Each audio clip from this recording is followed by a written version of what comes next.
Why does consciousness exist? Sights, sounds, smells, textures, the warmth of love, the sting of sadness.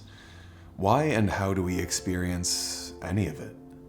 We've mapped the entire observable universe, measured every single neuron in our brains. We've even trained machines to think and speak like us. And yet we still don't understand the most basic thing about our own existence. Why is there a little person behind those eyes? And a story of your life that exists through time? I've always been haunted by this question, and I know you've definitely thought about it too.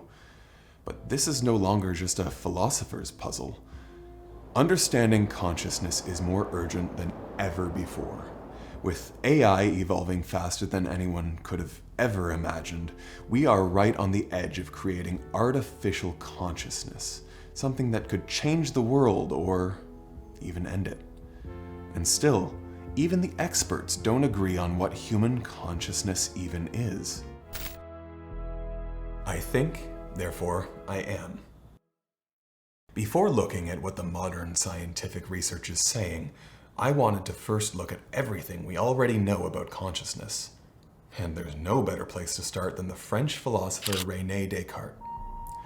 400 years ago, Descartes famously said, "I think, therefore I am." It was his attempt to find something that was certain in a world of illusions, deception, and uncertainty. He concluded that the very act of doubting proved the existence of a thinking self.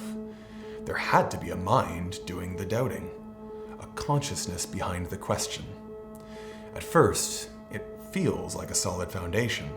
Consciousness, in its most basic form, is usually described as the experience of being aware, whether it's of your surroundings, your thoughts, or your sensations.